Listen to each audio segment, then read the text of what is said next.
untuk kelompok 3 yang beranggotakan ada Nur Anissa, Laila Hayati, Rahmalina Iswara, dan Uut Diah Mutiara. Kami di sini akan menjelaskan mengenai belajar dan pembelajaran berbasis bimbingan konseling pada anak usia dini, yaitu mengenai bimbingan konseling pada anak usia dini. Belajar dan pembelajaran berbasis bimbingan konseling pada anak usia dini, model pembelajaran berbasis bimbingan konseling pada anak usia dini, prinsip-prinsip pelaksanaan bimbingan konseling pada anak usia dini, serta ruang lingkup bimbingan konseling pada anak usia dini. Sebelum masuk lebih jauh, apa sih itu bimbingan konseling? Bimbingan dan konseling terdiri dari dua kata, yaitu bimbingan dan konseling. Bimbingan adalah proses pemberian bantuan psikologis dari konselor kepada konseli, baik secara langsung maupun tidak langsung, baik individual maupun kelompok, untuk tujuan membantu setiap orang mengenal dirinya sendiri. Sedangkan konseling adalah proses pemberian bantuan psikologis dari konselor kepada konseli secara langsung dan individu untuk membantu mengoptimalkan perkembangan individu dengan pertemuan secara langsung kepada konseli yang akan diberi bantuan untuk menyesuaikan dirinya secara efektif dengan dirinya sendiri maupun dengan lingkungan di sekitarnya. Belajar dan pembelajaran berbasis bimbingan konseling pada anak usia dini. Menurut Budiman, dalam Najah tahun 2015, pembelajaran berbasis bimbingan seharusnya berlandaskan pada prinsip-prinsip bimbingan, yaitu didasarkan pada need assessment atau sesuai dengan kebutuhan, dikembangkan dalam suasana membantu atau helping relationship, bersifat memfasilitasi, dan tujuan utama perkembangan potensi secara optimal. Berorientasi pada yang pertama yaitu learning to be atau belajar menjadi, yang kedua learning to learn atau belajar untuk belajar, dan yang ketiga learning to work, belajar untuk bekerja dan berkarir, dan yang keempat learning to live together, belajar untuk hidup bersama. Sedangkan definisi tentang pembelajaran berbasis bimbingan yang dikemukakan oleh Mariana pada tahun 2008 di halaman 2, bahwa pembelajaran berbasis bimbingan merupakan sebuah model pembelajaran yang dirancang berdasarkan pemahaman terhadap bimbingan. Dengan memperhatikan pemahaman terhadap anak dan cara belajarnya, pembelajaran berbasis bimbingan sangatlah penting untuk diterapkan, karena pembelajaran yang baik tidak hanya berorientasi pada pencapaian kognitif saja, akan tetapi dapat menghasilkan sesuatu yang berupa munculnya perubahan perilaku siswa atau peserta didik yang positif dan normatif. Model-model belajar dan pembelajaran berbasis bimbingan konseling pada anak usia dini, yaitu ada model yang pertama, model kooperatif, yang kedua ada model kontekstual, yang ketiga ada model pembelajaran langsung, yang keempat ada model pembelajaran berbasis masalah, yang kelima ada model problem solving, yang keenam ada model problem posing, dan yang ketujuh ada model problem terbuka. Model kooperatif.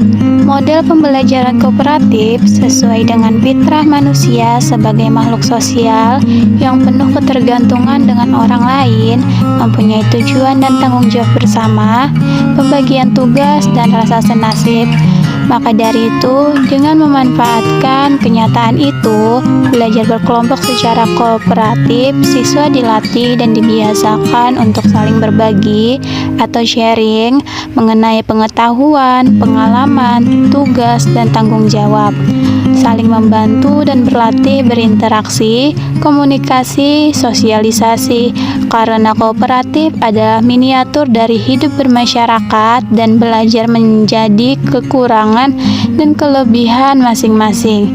Jadi, Model pembelajaran kooperatif adalah kegiatan pembelajaran dengan cara berkelompok untuk bekerja sama, saling membantu, mengkonstruksi konsep, menyelesaikan persoalan atau inquiry, menurut teori dan pengalaman agar kelompok kohesif atau kompak, partisipatif.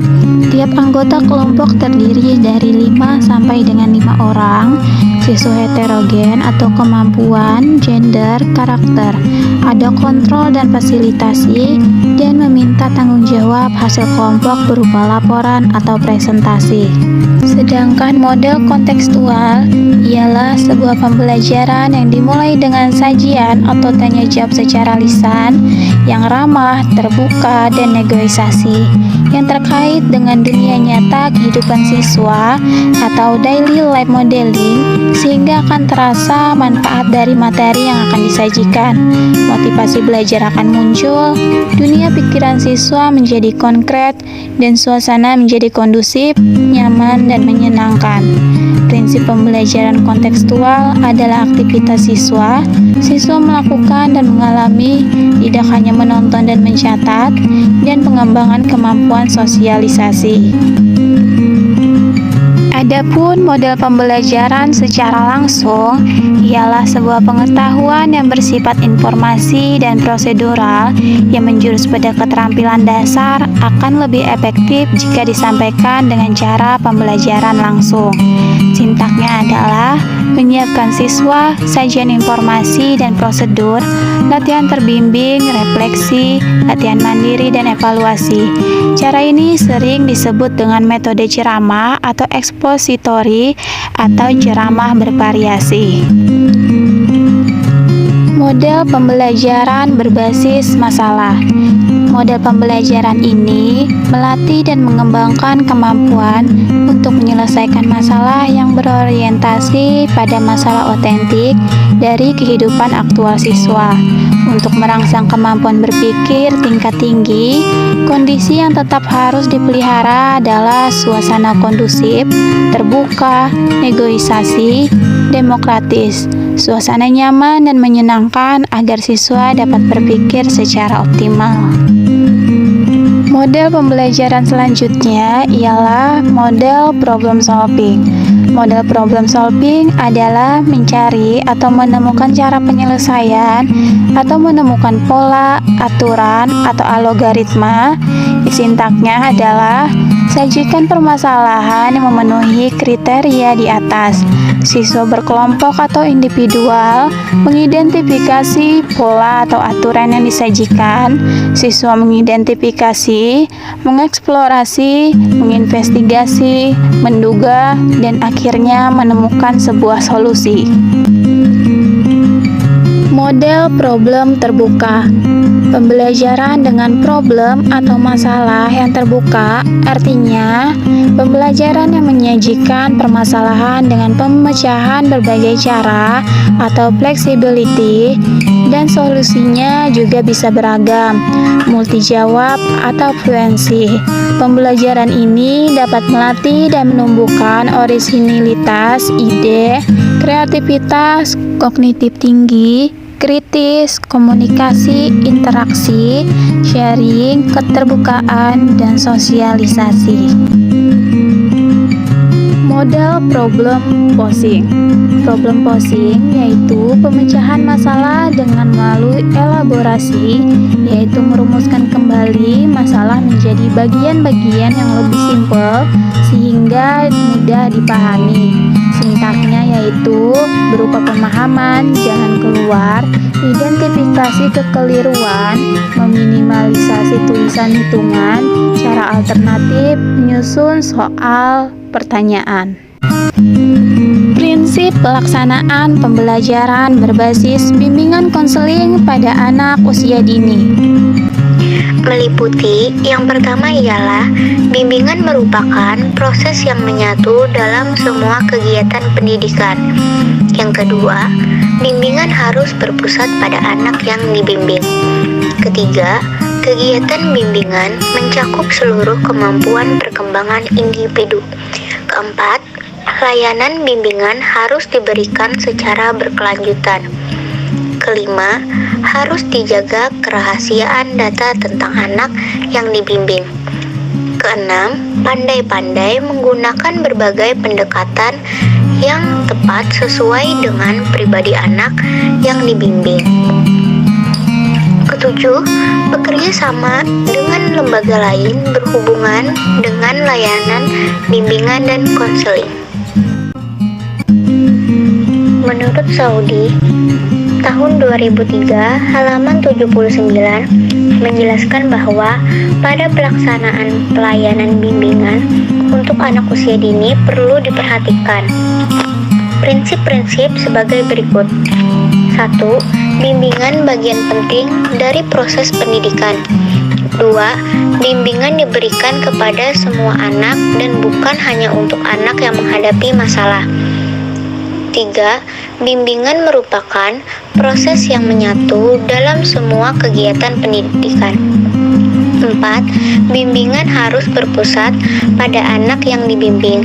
5. Kegiatan bimbingan mencakup seluruh kemampuan perkembangan anak yang meliputi kemampuan fisik motorik, kecerdasan, sosial maupun emosional. 6. Bimbingan harus dimulai dengan mengenal, mengidentifikasi kebutuhan-kebutuhan yang dirasakan anak. 7. Bimbingan harus fleksibel dan sesuai dengan kebutuhan serta perkembangan anak. 8. Dalam menyampaikan permasalahan anak kepada orang tua, hendaknya menciptakan situasi aman dan menyenangkan, sehingga memungkinkan terjadinya komunikasi yang wajar dan terhindar dari kesalahpahaman. 9. Dalam melaksanakan kegiatan bimbingan, hendaknya orang tua diikutsertakan agar mereka dapat mengikuti perkembangan dan memberikan bantuan kepada anaknya di rumah. 10.